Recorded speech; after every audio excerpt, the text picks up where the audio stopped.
began to speak of another life. A husband, 2 children. A 3-year-old girl, traveling with her father through an unfamiliar town, suddenly pointed and said, "This is my house." She began to speak of another life.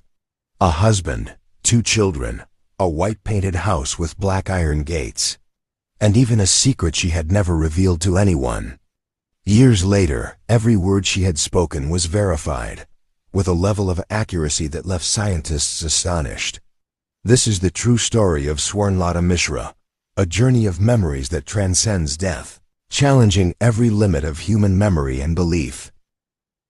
Swarnlata Mishra was born on March 2, 1948, in the town of Shahpur, Madhya Pradesh, India.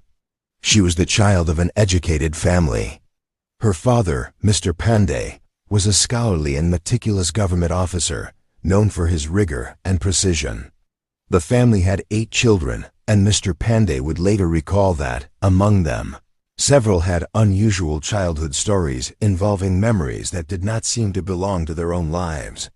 But Swarnlata's case was the clearest and most persistent.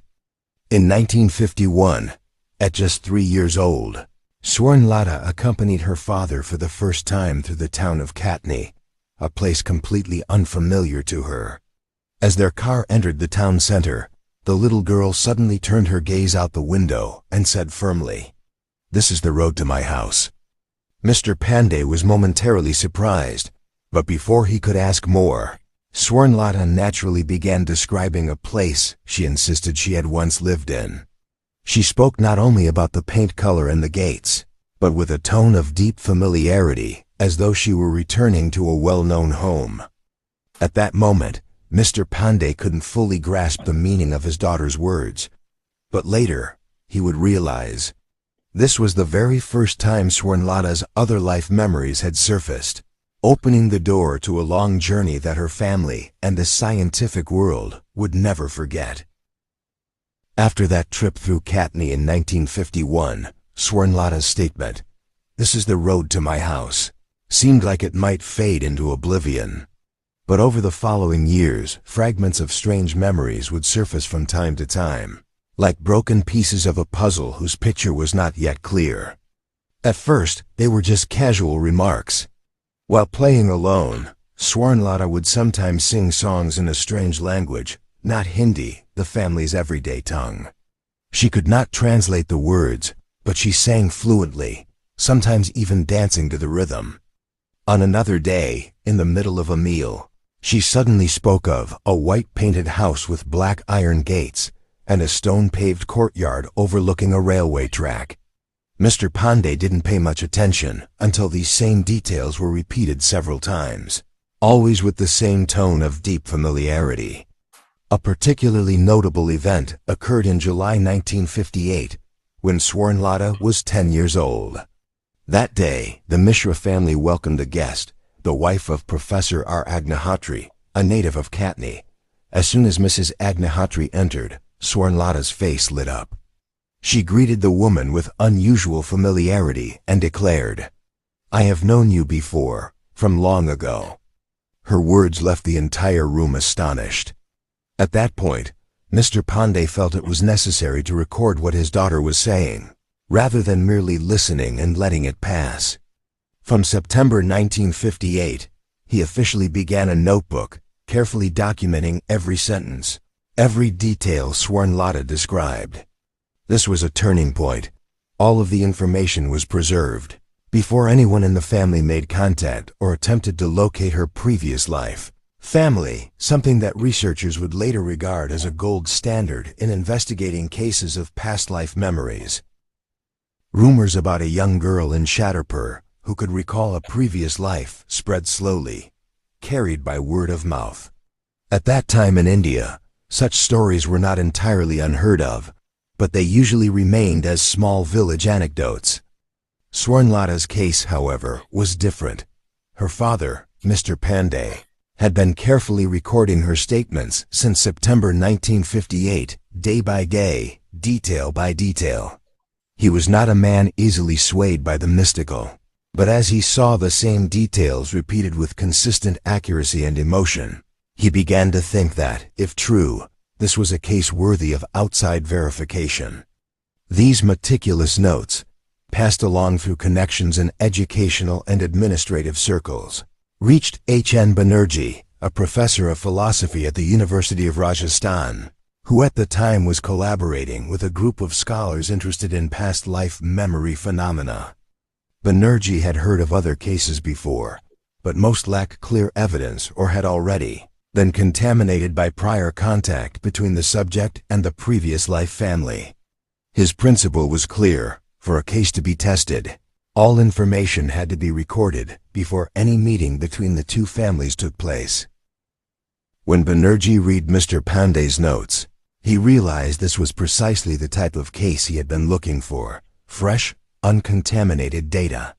He decided to travel to Chhattarpur in early March 1959.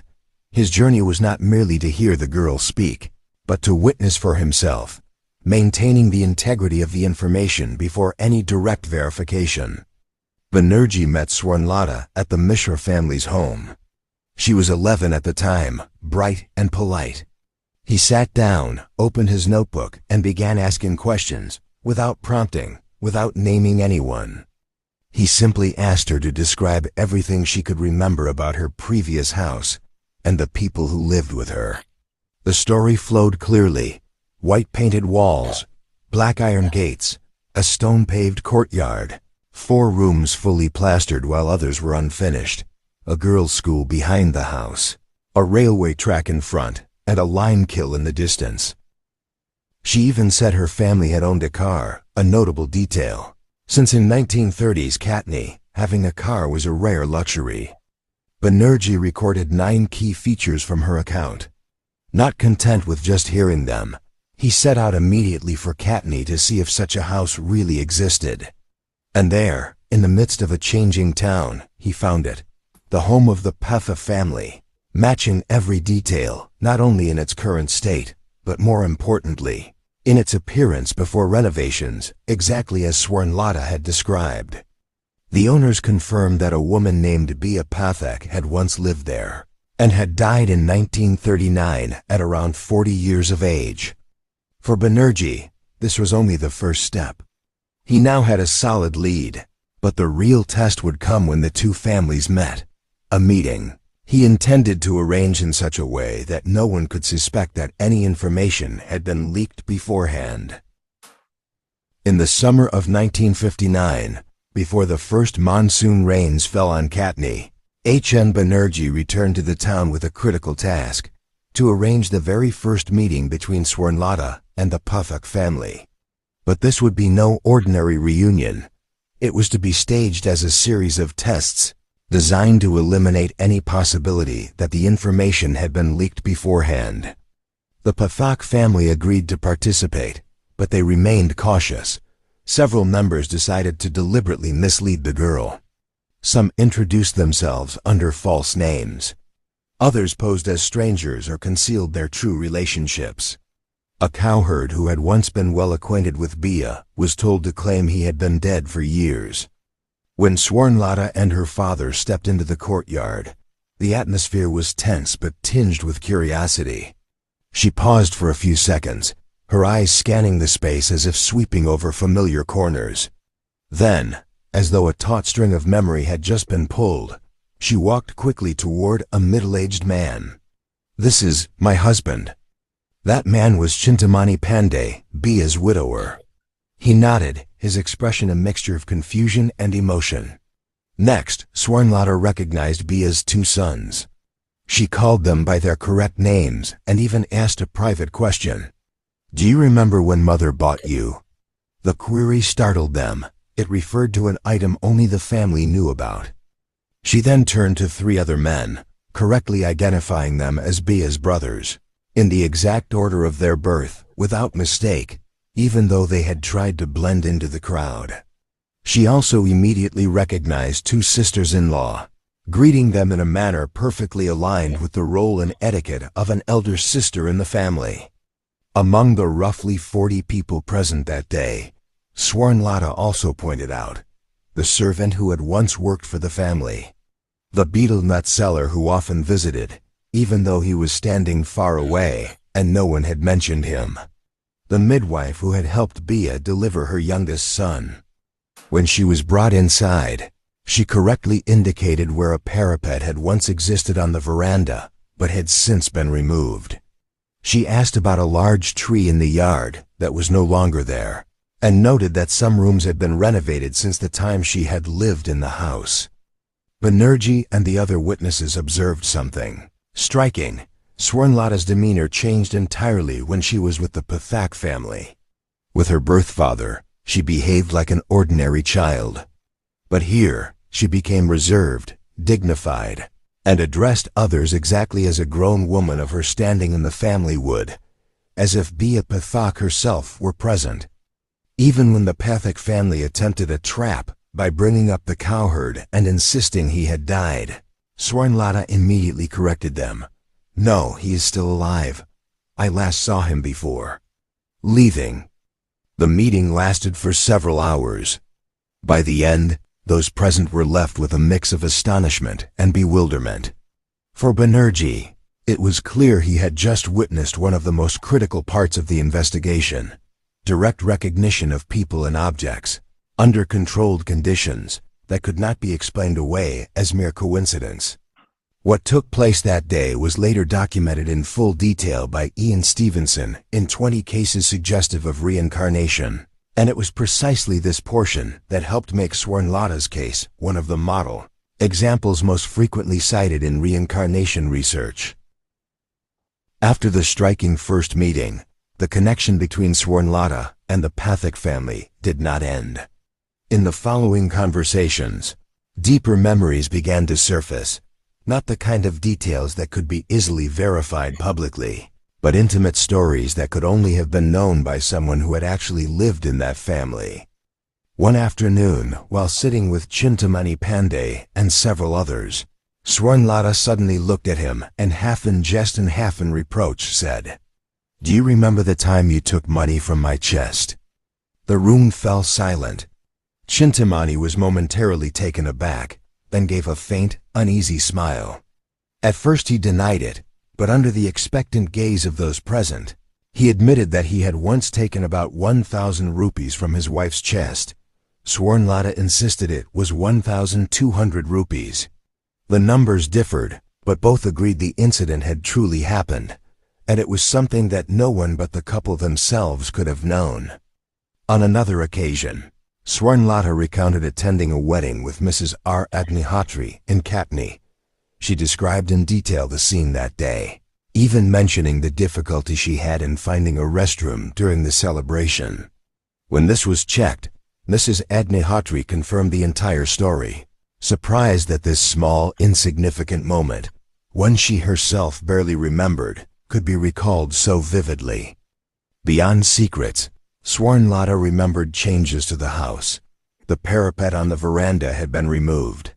A large tree in the yard had been cut down, and some rooms had been renovated since Bia's time.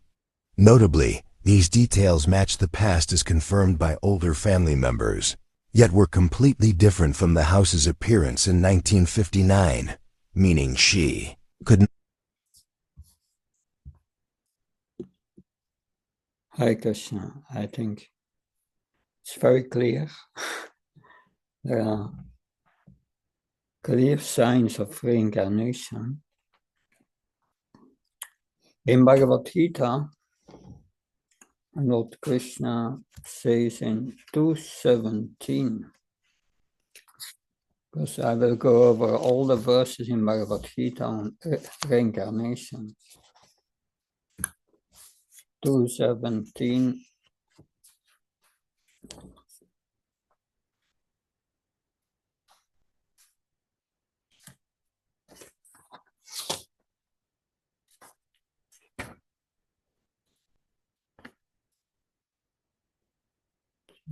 That's 117, just a moment. Maybe there.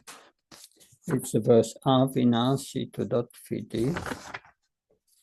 Oh, page 17. Avinasi to dot vidi yena sarmam idam tatam vinasam apyasyasya nakachit kartam arati.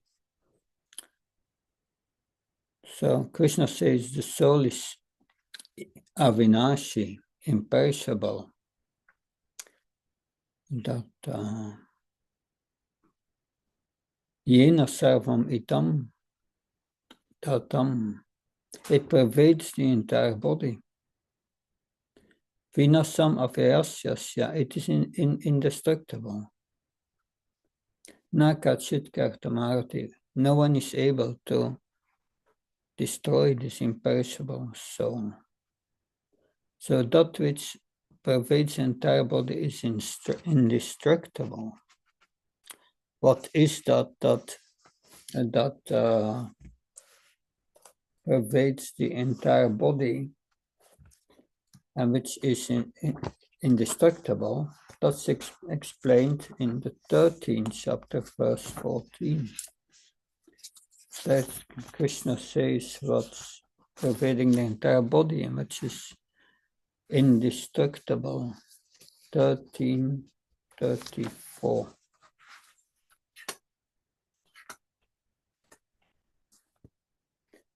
Yata prakasayat yeka kritsam lokam imam ravi kshatram kshatri tata kritsam prakasayati bharata. O son of Bharat, as the sun alone illuminates all this universe, so does the living entity, one within the body, illuminate the entire body by consciousness. So Krishna says it is consciousness that pervades the entire body. In 217, there in the purport, Srila Prabhupada explains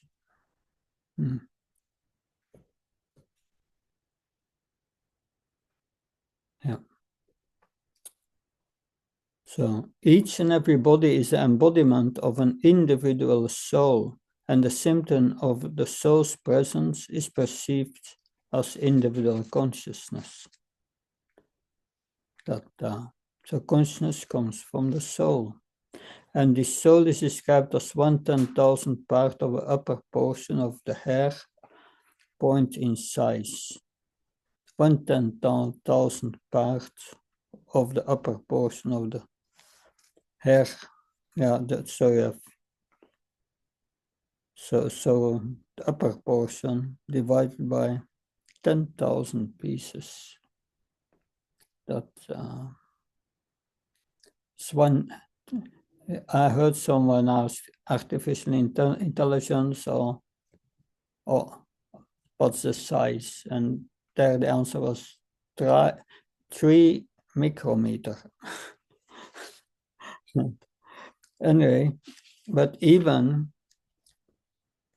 if it has that size, it is not material and cannot be seen by any material means. It's not possible. But we know the soul is there because of consciousness.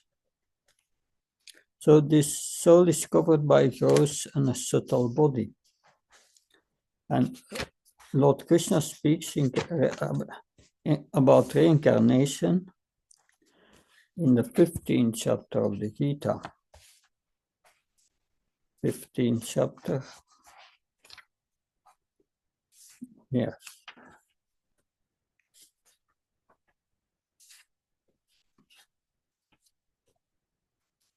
So first, Krishna explains in text 7, 15th chapter, Mamaivan Shivelo Shiva Bhuta Sanatana.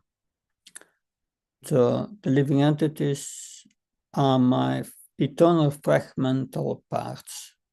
So we are a fragmental part of Krishna. Krishna is Satchitananda. We are Satchitananda. We are eternal, full of bliss and knowledge, the soul in itself, and Krishna also. We have the same quality, but we are covered by a gross and a subtle body.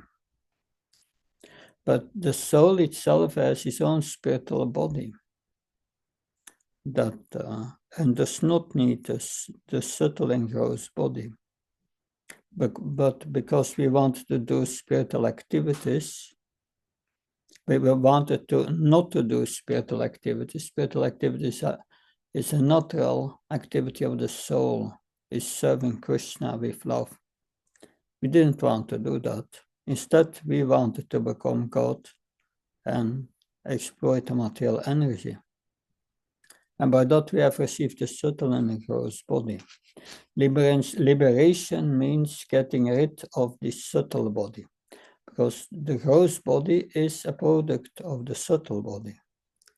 Because the subtle body, when the subtle body is contaminated by material consciousness, that then one gets contaminated by material consciousness means by material desires. This material desires and this material consciousness pervades the subtle body. And due to that contamination, to enjoy matter, these material desires, they are there in our consciousness. And even if we change body, these material desires change in our subconsciousness as samskaras, impressions. And that, if you have memorized previous life, Bhagavad Gita, then in the next life, if you try to memorize it again, it will go very quick. Bhaktisiddhanta Saraswati Maharaj memorized Bhagavad Gita at the age of 7. He memorized it completely. That it's going quick because you have done it in previous life. That's all these impressions. Sometimes we see people have musical talents. It means they have exercised in previous life. That and by that they are born, and we call them. Some call them wonder children or whatever. But it's not by chance. It's not a wonder, because they have exercised in previous lives. Nothing happens by chance in this world. So this, because when we change body, the consciousness is withdrawn from the gross body and the subtle body, and the consciousness is in the soul, retracted. But the super soul is conscious and brings the subtle body, which within the subtle body there is a spirit soul, which is imprisoned in 6 kinds of airs. They are described in the Vedas. Therefore, yogis do pranayam. They influence these subtle airs. They have names. Upavayo, and I forgot all the names, but there are 6 names of this. And yogis know how to influence them. The scientists have still to find the existence of these 6 airs. And at the time of death, when the super soul transports the subtle body with the soul within to the next destination. And it will get a next body according to the consciousness we had at the time of death. That consciousness pervades the subtle body. And in the subtle body, you get already the form of your next body. And in the womb of the next mother, the next body is created around this subtle form. Like when they built a skyscraper, first they built a skeleton with iron, and then they fill it up. So that skeleton is already there at the time of death. Your next body is already there in your consciousness. You constructed it with your consciousness. And Krishna gives you a new body according to your consciousness and to your karma, what you deserve. and then you go to the next body. So that's described in the next verse 15:8. Sariram yatavapnati yashap ukramatishvara Shritvatana samyati vayorganan ivasayat. The living entity in the material world carries these different conceptions of life from one body to another, as it carries aromas. Thus, it takes one kind of body and quits it to take another. I'm going to write a few points of the purport. The minute independence is there. The change of his body undergoes depends on him. At the time of death, the consciousness he has created will carry him to the next type of body. If he has made his consciousness like that of a cat or dog, he is sure to change to cat's or dog's body. And if he is Krishna conscious, he will be transformed to Krishna Loka in the spiritual world and will associate with Krishna. If he has fixed his consciousness on godly qualities, he will change into the form of a demigod. So his present body and his present activities are the background of the next body. It is stated here that the subtle body, which carries the conception of the next body, develops another body in the next life. This process of transmigration from one body to another and struggling while in the body is called karsati, or struggle for existence. So that's the super soul brings you to another body that it is said here. The living entity in the material world carries different conceptions of life from one body to another. So if you think I'm a man and I'm dying, then you will become a man again. So we should never think like that. We should never think, oh, at last we are humans. We are not humans. We have a human body, that's all. But we are not humans. We should never think like that. Then you take birth again. That's important. We should identify with the soul. Think of Krishna and serving Krishna. That's what we are. That's the real ego. The rest are all temporary identifications. So it's important. This is important. Our consciousness at the time of death, because that's also explained in the 8th chapter of the Bhagavad Gita, that 8, 5 and 6. Antakal samami vasman mukta kaleva yaprayat samadvavam yati nastrata samsya. And wherever at the end of his life quits his body, remembering me alone, at once attains my nature. Of this there is no doubt. So here it is said, if we think of Krishna, we go to Krishna. Next verse, Yam Yam Vapasmambaram Teantan Te Kalivam Tam Tam Aveta Kantya Sad Sad Bhava Bhavita. Whatever state of being one remembers when he quits his body, O son of Kunti, that state he will attain without fail. So yes. So how can we die in a proper state of mind? We had the example of Bharat Maharaj, who needed 3 lives. In the first life, was Bharat Maharaj, he was good on the way, but then he was diverted due to some affection to a deer. And he became so affectionate of the deer at the time of death, he was thinking of the deer and he became a deer. But by the grace of Krishna, he remembered his previous life. So that's the mercy of Krishna. Normally we forget. We forget to the trauma, especially. The trauma we get from dying and taking birth again, it's a whole shock.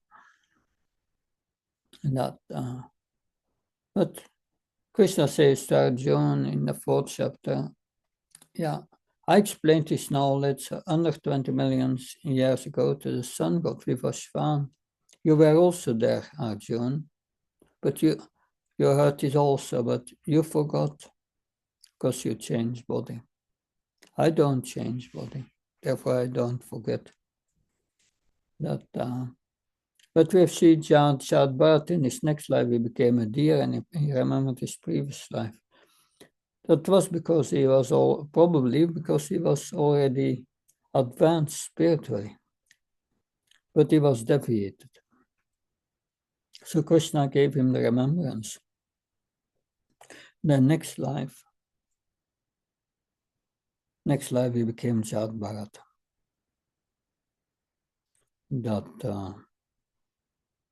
So this is a succession of 3 lives. In the 3rd life, he understood. He didn't want to become a deer again. He didn't want to learn what his father was teaching, because it was all in the worldly concept of life. He understood, I don't want this thing anymore. He presented himself as dumb and a fool. That, of course, his self-realization was exposed when he was questioned by King Rogana later. That's in the Bhagavatam.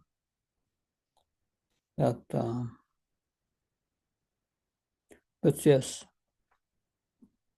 Prabhupada says, yeah, how can one die in the proper state of mind? So Bharat Maharaj and to 3 lifetimes. Of course, one's thoughts during the course of one's life accumulate to the influence of one's thoughts at the moment of death. So this life creates the next life. So that is a fact. This life creates the next life. If you have a spiritual life in this life, our next life will be spiritual.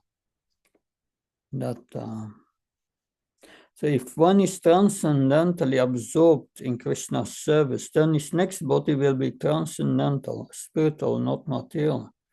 Therefore, the chanting of Hare Krishna, Krishna Krishna, Hare Hare, Hare Rama, Rama Rama, Hare Hare, is the best process for successfully changing one's state of being at the end of one's life. So that is about the time of death, and that So it is clear that the conditioned soul is covered by a material body with mind and senses, and when it's liberated, then this material covering perishes, but the spiritual body manifests itself in its individual capacity. When a living entity gives up his material embodiment and enters into the spiritual world, he revives his spiritual body, and in his spiritual body, he can see the Supreme Personality of Godhead face to face. He can hear and speak to him face to face, and he can understand the personality, Supreme Personality, as he is. At liberation, the living entity gets a spiritual body, and by the grace of the Supreme Personality of Godhead. So we are spiritually one with the Supreme Lord, like gold in the gold mine. And it's, it's like parts and parts of gold in the gold mine. They are also gold. Now, more details are given in verse 8, 9, and 10 on reincarnation in the 15th chapter of the Gita. Sariram yapravapnoti yatshap akamatisvara hitvatan samyati vayorganan ivashat. Living entity in the material world carries different conceptions of life from one another as the air carries aromas. This one takes one kind of body and again quits it to take another. So what we take with us to our next body is our consciousness, but also the contamination of our consciousness, which is stored in the subtle body. And that creates our next body, that contamination. Therefore, we have to spiritualize the subtle body. The subtle body which is contaminated creates new bodies. If we purify the subtle body, then it becomes spiritualized. And then we will not take birth again, we get a spiritual body. So yes, that... So text 9, Sotam Saksis Parsnam Sarasnam Granamivasha. Adistaya Manashayam Visayan Upashevate. Living entity, thus taking another gross body, obtains a certain type of ear, eye, tongue, and nose, and sense of touch, which are grouped about the mind. It does enjoy a particular set of sense objects. So it said, Prabhupada writes in the Prabhupada, originally, consciousness is originally pure. Pure consciousness is Krishna consciousness. But when pure water is mixed with a certain color, it changes. Similarly, our consciousness is pure, for the spiritual soul is pure. But the consciousness is changed according to the association of the material qualities. Real consciousness is Krishna consciousness. If this consciousness is adulterated by some type of material mentality, in the next life it gets a corresponding body. And then, of course, Prabhupada explains we are not getting always a human body. It can be the body of a dog, horse, demigod, or other forms. There are 8,400,000 species. So at least we should practice Krishna consciousness, then we prevent degradation. Because Krishna says in Bhagavad Gita, Name Bhaktiya Prayachati, my devotee never perishes. That means he is protected against the greatest danger. The greatest danger is to go to animal life. Then Krishna concludes in 15:10 in Bhagavad Gita, Ukam tam sitam vapi bunchanam vakunam vitam vimutanam pashanti jnana saksuse. The foolish cannot understand how a living entity can quit his body, nor can they understand what sort of body enjoys under the spell of nature. But one who sees with eyes trained in knowledge can see all of this. Seeing with knowledge is called jnana saksuse. And Prabhupada said, understanding this requires a great amount of knowledge from Bhagavad Gita and similar literatures and hearing from the spiritual master. But of course, I'm reading now, I'm going to the verses of Bhagavad Gita describing reincarnation. But also in the third canto, the same process, movement of the living entities and so on, that the same process of reincarnation is described in very much more detail than here in Bhagavad Gita. Only those who have spiritual knowledge begins with understanding what we have explained in the beginning. We are the consciousness, not the body. That we can see that the spirit soul is different from the body and is changing and enjoying in different ways. A person in such knowledge can understand how the conditioned living entity is suffering in this material nature. Just by jnana sakshusa, like we can see that all these people who are causing these wars in who are responsible for these wars in this world, they will have reactions for that. Yeah. Like we see negotiations are going on. If one part does not want to negotiate, and they will, in their next life after life, experience the problems they have given to others. And there will be no negotiation. They have to get their karma. That we see that to the eyes of knowledge. What's going to happen? That is supreme justice. One gets exactly the reactions of one's actions. Exactly. That, and there is no negotiation about it.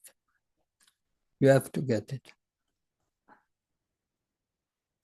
So, but that most people don't get it knowledge. It's knowledge going from the spiritual master, because to understand that and to realize that, this transcendental knowledge, Prabhupada of Krishna says in Bhagavad Gita, you have to be my friend, you have to be my devotee, you have to be non-envious, you have to be sinless. Then you can start to understand this knowledge. Ordinary people cannot understand this. That we have seen this video, it's very convincing, right? That all these facts are confirmed. But still, some scientists will say, no, it doesn't exist. It's just foolishness. That I have my experience with previous life experiences. Krishna had made me clear in this life what my previous life is. And I know it was also a life of suffering. It's like you see the suffering beyond the birth. So we have already the problems of this life. If you remember then the problems of previous life, it is useless. But anyway, that so those who have developed spiritual knowledge can see that the spirit is different from the body, and it's changing its body and enjoying in different ways. A person with such knowledge can understand how conditioned living entities is suffering in this material existence. That, of course, we understand. Because we see people trying to enjoy their senses to the max. They will suffer to the max in next life. Dat is Jezus speciaal de Kriana even dat Jante van de kant ja nati Shiramate Buddha.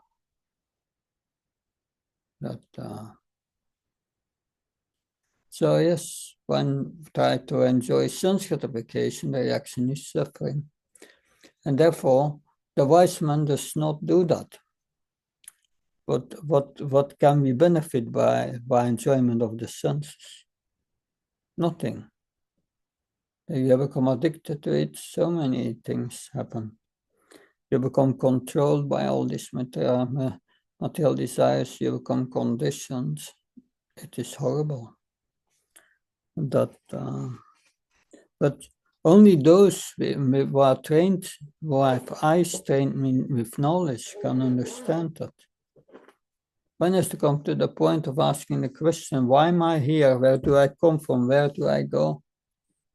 Why am I suffering? If these questions are not there, then forget it.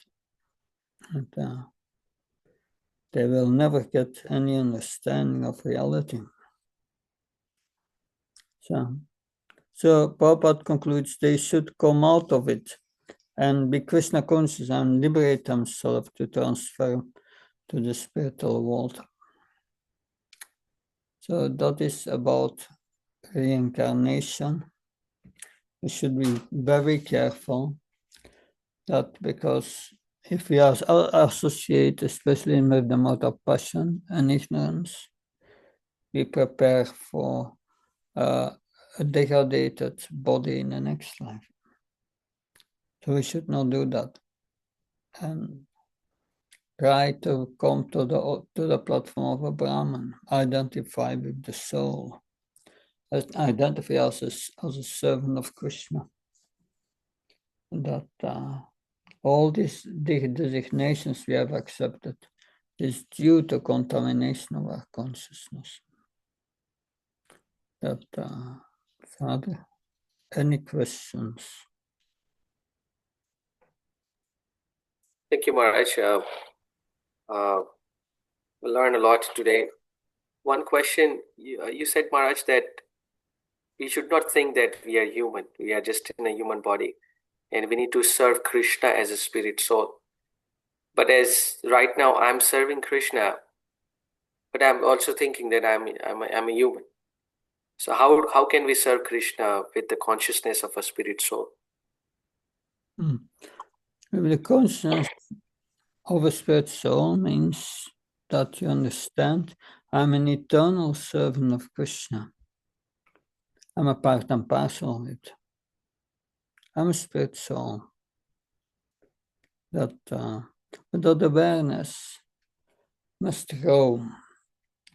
That it's in the Bible. Jesus Christ says, "What benefited a man if he gains the entire world, but loses the consciousness of his own soul?" That is the point.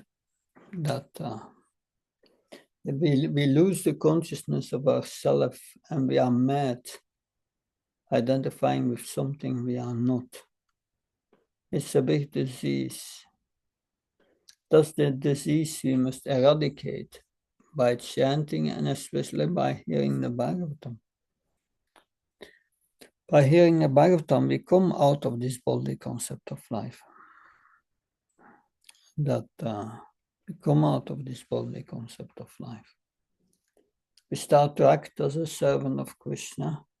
And for the body, we do we make things as simple as possible. All complications gone. And not simple life.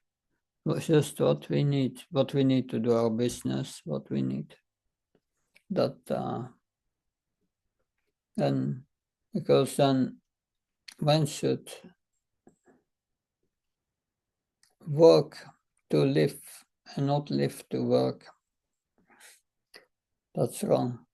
One should work to live and live to become Krishna conscious. That's the purpose of life.